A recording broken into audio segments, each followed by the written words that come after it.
Bonjour à tous et merci pour votre fidélité sur les yeux perçants du monde.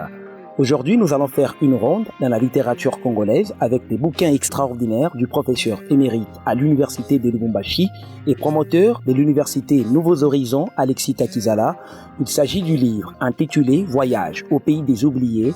Ce livre de 156 pages a été publié en 2011 aux éditions Baobab. Voyage au pays des oubliés passe pour un résumé ou tout au plus un bilan quinquennal de députation nationale du professeur Alexis Takizala, soit entre 2006 et 2011. À la page 59, l'auteur écrit, je cite, « Je ne crois pas ne pas être en mesure de comprendre la politique du pays », fin de citation, une réponse aux gens qui disent que le professeur Takizala ne comprend rien de la politique. Alors qu'est-ce que la politique au Congo pour le professeur Alexis Takizala? Ne bougez pas sur notre chaîne et n'oubliez pas de vous abonner et liker nos publications. À tout de suite. Le titre, c'est Les Oubliés. Les Oubliés, c'est qui? C'est tous les Congolais de tous les âges, de tous les sexes que vous voyez autour de vous, qui vivent dans des conditions extrêmement difficiles et qui, en tant que citoyens, en tant qu'êtres humains, ont des droits, mais dont les droits ne sont pas reconnus. Droit, par exemple, le droit d'aller à l'école. Il y a combien d'enfants qui ne vont pas à l'école? Le droit d'avoir accès, d'avoir des routes. Il y a combien de villages enclavés dans notre pays? Le droit aux soins, il y a combien d'hôpitaux abandonnés? Donc, c'est tout ce monde-là. Et les oubliés, c'est peut-être vous et moi aussi. Vous avez des droits qui ne vous sont pas reconnus. Je pense aux consommateurs aussi. Vous êtes consommateurs. Je le suis également. Tous nous sommes des consommateurs. Mais combien de fois nos droits de consommateurs ne sont pas respectés? Un exemple. Nous sommes ici en ville. La plupart d'entre nous, nous sommes abonnés à l'eau et à l'électricité. Quel est le service que nous recevons? Quelle est la qualité du service que nous recevons? Et quel est le prix que nous payons en contrepartie? Donc c'est tout ça. Je me souviens d'une époque où mon père se promenait avec des chaussures qui n'en étaient pas. Tout ça parce qu'il devait faire quelque chose pour ses enfants, mes frères et moi, mes sœurs et moi. On était à l'école et ça coûtait excessivement cher. Vous savez, un villageois, c'était excessivement difficile. C'est encore vrai aujourd'hui, mais je parle de mon père. À cette époque-là, c'était excessivement difficile pour lui de vraiment nouer le deux bouts du mois. Et c'est un homme qui a fait d'énormes sacrifices pour nous et qu'on ne peut pas oublier. Mais quand vous êtes dans un contexte où, dans l'ensemble, rien ne marche, les services dans l'ensemble ne fonctionnent pas, l'administration est nulle part, sauf quand il s'agit des tracasseries et autres, tomber sur un poste de contrôle en pleine brousse, dans un coin perdu, ne peut que vous étonner. Comment ça se fait qu'il y a un poste administratif à un endroit pareil? Et c'est ce contraste-là qui était vraiment frappant, qui continue à m'étonner encore au jour d'aujourd'hui. Vous savez, je rigole quand les gens traitent les villageois de ce qu'ils ne sont pas. C'est-à-dire ceux qui traitent les villageois avec mépris et avec hauteur, ce sont les gens qui ne savent pas ce que c'est qu'un villageois. Moi, je suis villageois, je l'ai été, je le reste, et j'en suis excessivement fier, parce que le village m'a appris énormément. Il y a beaucoup de valeurs qu'on retrouve au village et qu'on ne retrouve pas dans nos villes aujourd'hui. Par exemple, vous avez l'enfant du voisin qui pleure. Au village, tout de suite, vous êtes sensibilisé, vous voulez savoir ce qui arrive à l'enfant. Mais ici, l'enfant du voisin va pleurer, bon, on passe, nous sommes tout à fait indifférents. Regardez ces enfants qui sont dans la rue, ceux que nous appelons malheureusement des chégués, les enfants de la rue. Qui d'entre nous s'émeut quand il voit ces enfants-là? Au village, vous ne pouvez pas vivre une situation pareille. C'est impossible. Un enfant est vite pris en charge par quelqu'un, qu'il soit de sa famille ou pas. Et c'est autant de valeurs, il y en a bien d'autres. Le travail, le sens du travail, le sens du sacrifice, la solidarité, c'est tout ça. Quand nous étions enfants, vous savez, bon, moi j'étais enfant à l'époque coloniale, puis est venue l'indépendance. Mais pendant mon enfance, pour ne parler que de l'enclavement par exemple, il nous était possible de faire 100 km, 110 km en un temps très très très réduit. Bon, évidemment, si vous aviez un véhicule par exemple qui s'est déplacé. Mais à l'époque, vous aviez justement la possibilité de vous déplacer en véhicule. Les véhicules n'étaient pas nombreux, il est vrai, mais les routes étaient là. Des routes en terre, le cantonnage manuel existait, les routes étaient entretenues. Donc, les villages enclavés, s'il y en avait très peu. Tandis qu'aujourd'hui, c'est plutôt la règle générale. La grande majorité de nos villages sont totalement enclavés. Donc vous avez des Congolais qui sont perdus quelque part au fond de la brousse, qui pendant des années n'ont pas vu un véhicule venir. Ne vous imaginez pas, moi je l'ai vécu. Je suis dans un véhicule justement lors de ce voyage, dans un véhicule 4x4, ok? On arrive quelque part, la route disparaît. Je dis bien la route disparaît, il n'y a plus de route. Quel peut être votre état d'âme quand vous arrivez devant une situation pareille? Et là où il y avait jadis de route, il n'y en a plus. Donc voilà un peu le sentiment que j'ai. Quand j'étais enfant, les accès entre les villages et les centres urbains existaient, mais au jour d'aujourd'hui, c'est l'abandon total. Le Congo a toujours besoin de locomotives. Il nous manque des animateurs. Allez, prenez un coin quelque part, je ne vais pas citer des noms ici, prenez une localité quelconque. Une ville, ce que nous appelons des villes. Mais ces villes sont absolument à l'abandon. Vous vous demandez s'il y a des dirigeants dans cette ville-là. N'allons pas loin, nous sommes à Lubumbashi. Mais il y a des moments où vous vous demandez si la ville de Lubumbashi est vraiment gérée. Voyez notre comportement à tous. Je m'en mets là-dedans. Sur la route, les usagers de la route. Comment utilisons-nous les routes? Est-ce qu'on se respecte mutuellement sur la route? Bon, je ne vais pas stigmatiser les taximens, mais c'est sans doute eux, parce qu'ils sont les plus nombreux finalement sur la route, et avec surtout leurs véhicules jaunes aujourd'hui, ils sont tellement visibles. Mais il n'y a pas que les taximens, c'est tout le monde, un peu tout le monde. Personne ne respecte le code de la route. Et alors, où se trouve la police? Où est le pouvoir? Vous voyez, quelque part ailleurs dans d'autres pays qui se respectent, ce genre de comportement ne peut pas se concevoir. Vous violez le code de la route, tout de suite après vous êtes appréhendé. Mais tandis qu'ici, vous violez le code de la route. Mais en fait, autant dire que le code de la route n'existe plus. Le code, chacun se dit le code c'est moi. Où sont les locomotives? Où sont les animateurs? Le développement doit se concevoir en fonction de l'homme, en fonction des besoins de l'homme. Et il est conçu en fonction de l'homme, pour l'homme et par l'homme. Donc c'est l'homme qui est au centre de tout ça. Ce qui m'amène à dire que si vous voulez développer si vous voulez concevoir un plan de développement, commencez par vous poser la question de savoir qu'est-ce que nous faisons de l'homme dans notre société. Quelle est sa place? Quel est son rôle? Il a droit à quoi? Ainsi de suite. Quelles sont ses obligations? C'est tout ça mis ensemble qui vous permettra finalement de dégager un véritable plan de développement. On a besoin de quoi à Bongonga? Qui doit faire ça? Donc, c'est toutes ces questions. C'est complexe. C'est complexe, mais je résume en disant que l'unité centrale, c'est l'homme. Rien ne peut se concevoir sans l'homme. Donc, n'allez pas concevoir ici un plan de développement qui conviendrait à Lusaka. Nous sommes à Lubumbashi, ça ne va pas marcher. N'allez pas concevoir ici, à Lubumbashi, un plan qui conviendrait pour Kinshasa, ne serait-ce que parce qu'il y a des différences de température quant au climat, etc., etc. Donc, il y a des choses qu'on peut faire à Kinshasa et d'autres qu'on ne peut pas faire les mêmes choses à Lubumbashi ne conviendraient pas, et ainsi de suite. Mais à plus forte raison, si vous vous éloignez davantage, dire que les plans de développement doivent se concevoir dans ce pays, en fonction des besoins de ce pays, sinon par les gens de ce pays, mais au moins qu'ils soient assumés par eux, qu'ils soient assumés, compris et intégrés par cette population-là. Quand vous ne comprenez pas un plan de développement, ça ne marche pas, ça ne peut pas marcher. Ce que nous traitons avec indifférence, mépris, il y en a qui poussent même l'audace jusqu'à leur taper dessus, alors que c'est des gens qui devraient être protégés. Mais c'est des oubliés. C'est des citoyens congolais, ils ont des droits eux aussi, mais nous les avons totalement oubliés. Les démunis, dans leur ensemble, nous les avons complètement oubliés.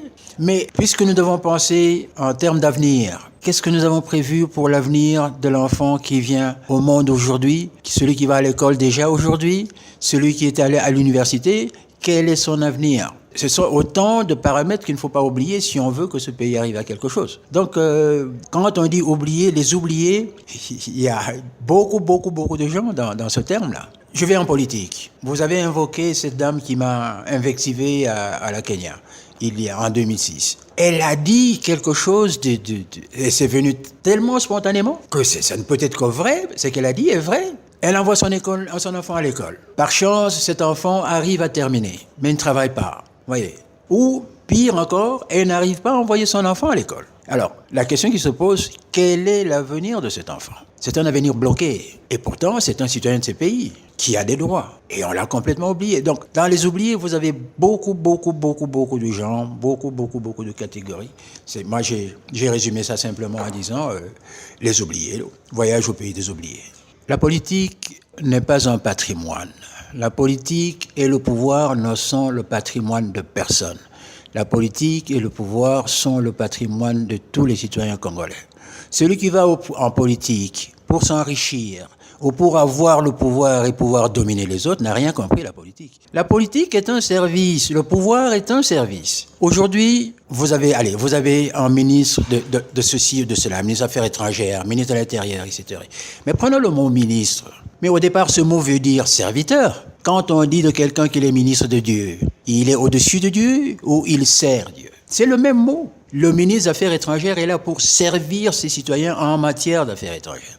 Le ministre de l'Intérieur en matière de sécurité, le ministre de la Santé en matière de santé. Ce sont des serviteurs des Congolais. Et d'ailleurs, surtout quand c'est un ministre qui, au départ, a été élu comme député. Mais il a été élu député. Nous lui avons confié un mandat. Et en lui confiant un mandat, nous lui disons, allez vous occuper de nos aspirations. Allez vous occuper de nos droits. Mais alors, quand il passe au gouvernement, il reste notre serviteur. Il est là pour servir son pays. Mais malheureusement, qu'est-ce qu'on voit dans la réalité? C'est que quand on va au pouvoir, on se prend pour un demi-dieu, pour une divinité. Et c'est ça qui tue le pays. Un ministre ne peut pas se prendre pour un dieu. Un ministre ne peut pas se prendre. Et quand je dis tous ceux qui sont dans le service public de l'État, ils sont là pour servir la nation et non pas se servir eux. Vous me direz, je suis peut-être naïf.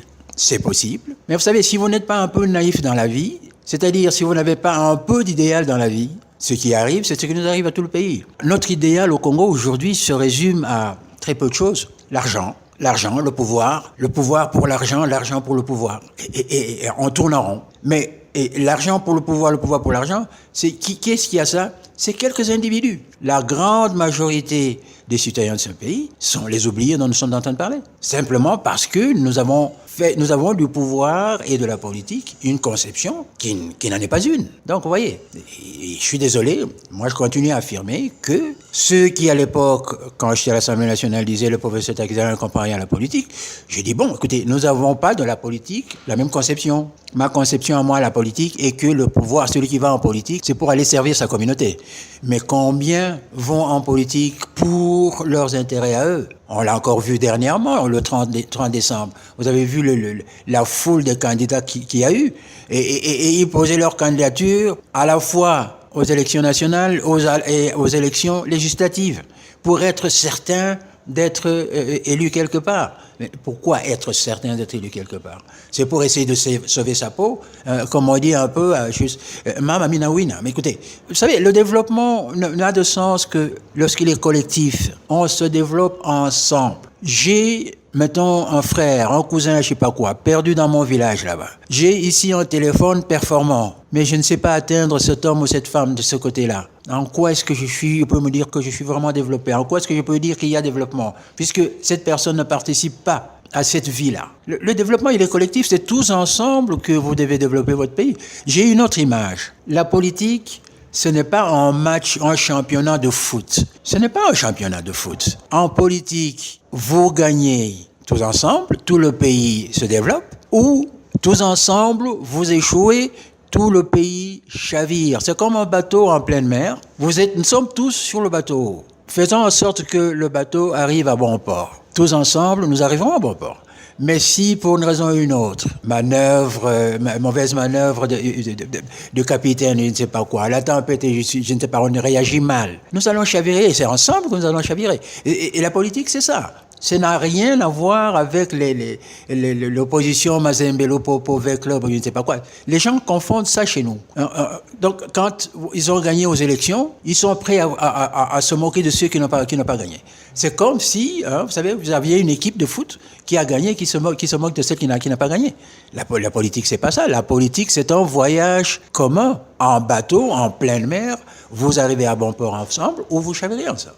Au jour d'aujourd'hui et même hier, c'était vrai aussi, il n'y a rien qui puisse se faire sans l'éducation. Éducation au sens large du terme, évidemment. Le sens premier, c'est que des enseignements que le père et la mère donnent à leurs enfants, mais aussi l'instruction dans son ensemble. Vous ne pouvez pas faire quoi que ce soit sans avoir reçu un brin d'instruction dans le domaine où vous êtes. Dans le domaine économique, il n'y a pas de progrès sans instruction. La santé, il n'y a pas de médecin qui ne soit pas passé par l'école. À l'armée, un bon officier est celui qui a été sur le banc de l'école. Celui des officiers qui a en grade, qui a des armes, mais qui en fait, comme on dit, comme on faisait nous disait quelqu'un une fois, on lui demande comment êtes-vous devenu capitaine.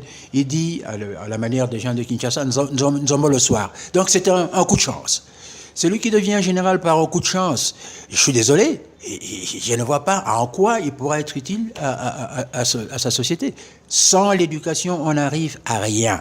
Il y a quelqu'un qui l'a dit, je ne l'ai pas lu moi-même, mais il semble que quelque part en Afrique du Sud, on dit ceci. Il y a une université où c'est affiché. Vous voulez tuer un pays? Vous n'avez pas besoin d'utiliser des bombes. Tuez simplement son enseignement. Vous allez voir. Et c'est vrai. Tuez votre système d'enseignement et vous allez voir ce qui va arriver. Lorsque vous avez dans votre pays plus de gens non instruits que de gens instruits, vous avez un gros problème parce que tous ces gens-là vont constituer un véritable poids social. Le phénomène Kuluna, à Kinshasa et ailleurs, c'est quoi? C'est des jeunes gens qui ont été à l'école, dont les études se sont arrêtées brusquement et qui sont tellement frustrés qu'ils cherchent à se venger de la société. C'est ce phénomène-là. Donc, l'éducation, à mon sens, c'est capital. Vous avez des pays où le budget national, dans le budget national, vous avez en premier lieu le plus gros ministère, c'est celui de l'éducation nationale. Le reste vient après. Mais dans notre budget aujourd'hui, je ne sais pas, je n'ai pas poussé ma curiosité quant à savoir si ça a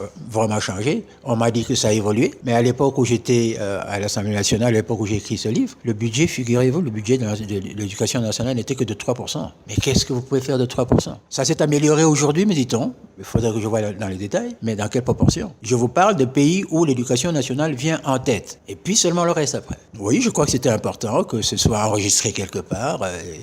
Que ça reste, éternellement, je n'en sais rien, mais en tout cas que ça reste quelque part et que les gens puissent prendre part à cette expérience-là et qu'ils sachent que, bon, il y a ça et ça qui a été vécu, il y a ça et ça qui a été dit, il y a ça et ça qu'on a essayé de faire. Donc, c'était important, me semble-t-il, de partager ça, oui. Un regret, refaire la politique, retourner en politique.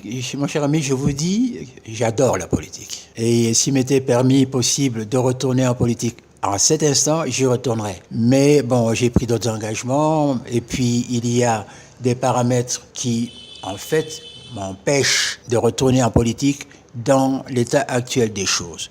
Le paysage politique chez nous tel qu'il se présente ne m'encourage pas moi à y retourner. Mais sinon, comme je vous dis, la politique, moi j'adore. Si je pouvais rentrer en politique maintenant, je le ferais tout de suite. À condition que le paysage soit plus clair qu'il n'est. Donc voilà un peu, je crois que je me suis fait comprendre. J'aurais souhaité à l'époque, quand ce livre est sorti, que à l'Assemblée nationale, on puisse se le procurer et le lire. Malheureusement, j'avais contacté les responsables à l'époque pour essayer de faire en sorte pour qu'ils acceptent de racheter une partie de ce livre et le mettre à la portée des députés, mes collègues à l'époque. Ça n'avait pas marché. Au jour d'aujourd'hui, c'est un peu difficile, il circule difficilement, mais il a quand même suffisamment circulé. J'ose espérer que ceux qui l'ont lu, comme vous, pourront en tirer quelque chose. Je n'ai aucune prétention, mais je souhaite qu'ils puissent faire écho. Merci infiniment, professeur Alexis Takizala, de nous aider à réfléchir et de continuer à réfléchir. Et c'est même la fin de notre ronde dans la littérature congolaise. Merci pour votre abonnement sur la ronde télévision Les Yeux Perçants du Monde. Ou si vous ne l'avez pas encore fait, faites-le rapidement pour être bien informé des faits saillants du quotidien en République démocratique du Congo. À très vite.